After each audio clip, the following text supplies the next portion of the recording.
Morning. Yesterday we discussed the discounted cash flows technique with you. Today we going to discuss the last question, that is the adjusted present value technique. So the question says RLA Limited is a soft manufacturing company and its board of directors need to assess the company's value in order to make strategic decisions. The following given year 2021 to 2030. Free cash flow also given. It is easy, right? Previous year net debt and the interest rate is given. Tax rate is 30%. Adjustment factor 1.3%. Sorry, 1.3. The continuing value or the horizon value or the terminal value is the terminal value, right? The same names. The flows are interest tax shield are 75,500 and the continuing value free cash flows this much, and the tax shield interest tax shield that is given uh, 12 million respectively. The non-operating asset, it is given directly outstanding number of shares, there is free rate, unlevered beta, and the expected market return also given. It is assumed that financial manager of the RLA Limited, uh, assume you are the financial manager. Oh my God. Calculate the following using APV method: enterprise value, equity value, and the intrinsic value or the value per share. It means the examination that is not that much preferred method for the adjusted present value because it is taking little bit time compared to TCF method. In last year also, I may seen that the examiner is testing the discounted cash flow method. Better to more practice. I'm not saying you don't need to practice the APV method. Instead of that, the prominence should be given to the DCF method, right? For with that, we are going to firstly calculate the enterprise value. The same format like this, but the formula is different. In the adjusted present value, we bothering about the present value of the unlevered firm plus the present value of the debt financing. It means the interest tax shield. Because if we borrow money only, we want to repay the installment. Such installment exceeds the capital portion and interest. Based on the interest in taxation, you know that we are enjoying or entitled to interest tax shield. In that case, I'm just copy pasting. I think my Excel is visible to all. The free cash flows. Here we have 2021 to 2030, right? එදස් 21 ඉඳන් 30 වෙනකන් තියනවද?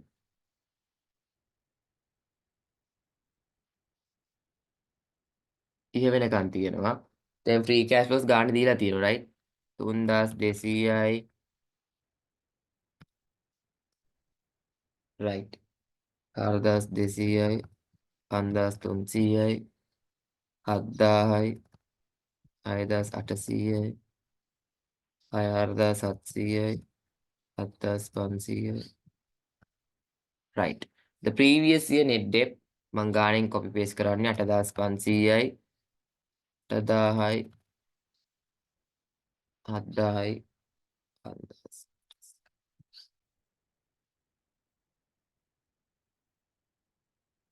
7000යි, 6000. I'm just copy pasting. Then ඇයි debt එක දීලා තියෙන්නේ අපි interest ගන්න. මේ debt එක into interest rate. You can get the interest, right? Easy. 5, 5, 5, 5, 5, 5.5, 5.5 again, 5.5, 6, 6, 7, 8, right? Oh my God.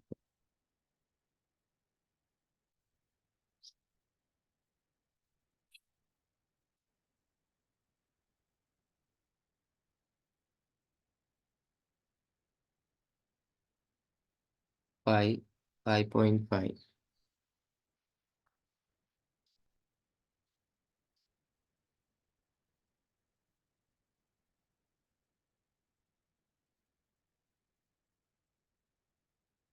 Five point five to 9,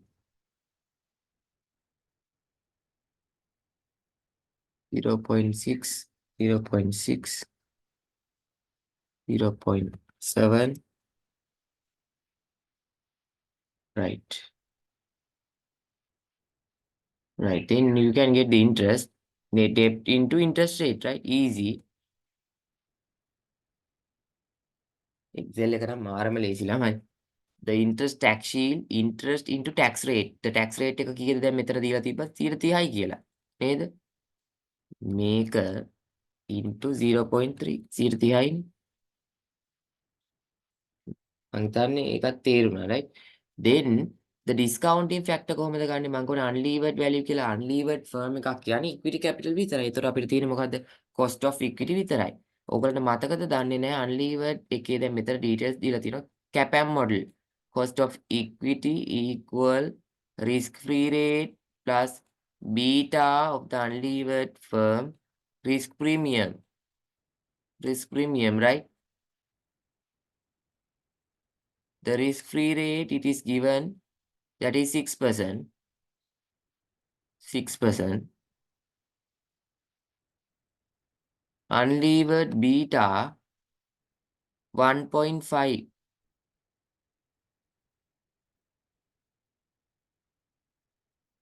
The market return is 10%, right? 10% minus I again 6%. Then in solving this, you will get the cost of equity 12%. That is, you need to use the as a discounting factor. That is why I'm using the discounting factor here, 12% as the DF discounting factor. Then lamai, you need to get the discounting factor 1 divided by 1 plus 0.12 into the power 1. Power 1. මේක අරගෙන දිගටම දැන් මේක track කරගෙන ඉන්න. එතන 3 4 5 6 7 8 9 10. Yeah, we have 10 years the present value of the free cash flows. මෙහෙමයි. Free cash flows into discounting factor. Right. Then you want to get the present value of the tax shield into discounting factor. Am I clear? Then you want to take the summation of these two. මේ sum එක අපි මේ දෙකේ ගන්නවා, right? මේ දෙක එකතුවට කියනවා අපි මේ දෙක එකතුව, right? Both of these two we saying at the summation of these two, right? I'm like lighting here make a present value for explicit period. මෙතන ලියන්න present value for explicit period. පොඩි වෙනසයි උනේ. ඊට පස්සේ set එක එකයි, right? දැන් අපි හොයනවා present value for the implicit period. Implicit period. මේ ගන්න directly දීලා මේ වගේ ගානකට directly දෙයි. මේකක් ගොඩක් දුරට ටෙස්ට් කරන්නේ නැහැ adjusted present value method එක. Continuing value tax shield එක 75500යි 12000යි. මේ free cash flow එකයි tax shield එක 75500යි 12000යි. මේකේ present value එක ගන්න ඕනේ. මේ දීලා තියෙන්නේ future value 75500යි 12000යි. මේකේ present value එක අපි ගන්න ඕනේ.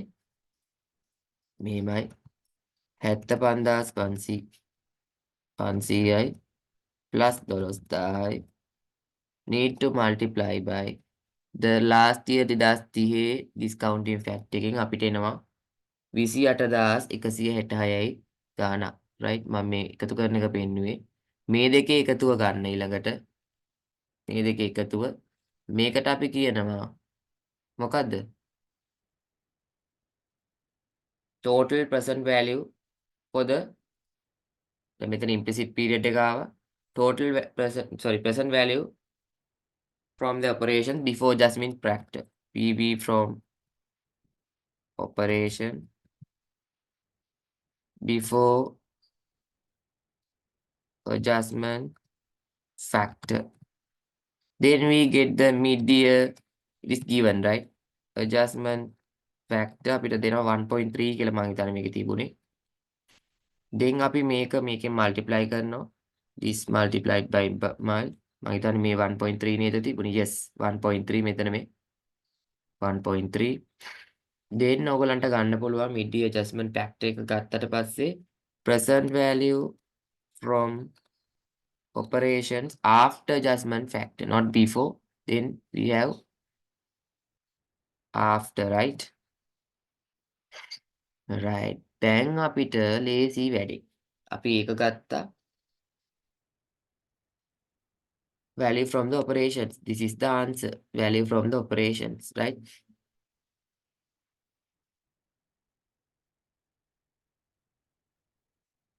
Right. Done. Then making PV from the PV from operations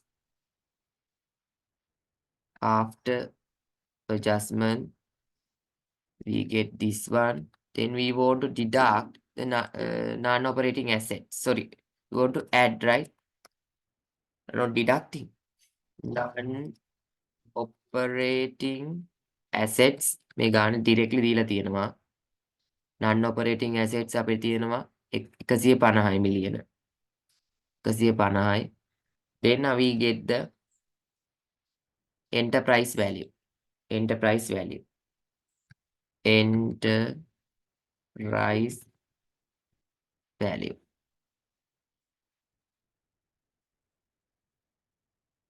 Enterprise value එක අපි ගත්තා. දැන් අපි enterprise value එකකින් first answer එක අපි හරි equity value. මේ enterprise value එක මේ වගේ එකක් එන්නත් පුළුවන් ලකුණු 15කට වගේ ටෙස්ට් කරන්න ආවොත්. Significant mark. We deducted the non-equity claims. Equity holders ලට අයිති නැති ටික අඩු කරන්න, right? Non-equity claims. කීයද? non-equity claims තිබ්බා 1200යි. මේ තියෙන 1200යි එක අඩු කිරීමක්. Then you will get total equity value.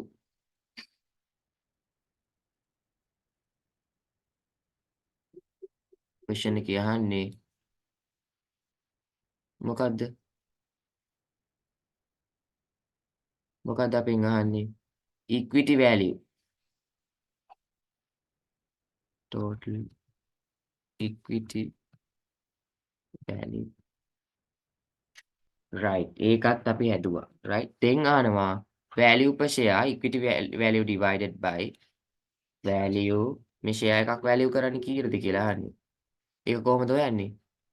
equity value එක divide කරනවා number of shares outstanding. දැන් මෙතන තිබ්බ මට මතක විදියට 100 එච්චරයි ගාන ඉවරයිනේ අපි. බලන්න කොච්චර ලේසිද කියලා. හරියට ස්ටෙප්ස් ටික ෆලෝ කරන්න. 704යි 7 76යි ගාන value per share. මම හිතන්නේ මේක clear practice වෙන්න. Thank you.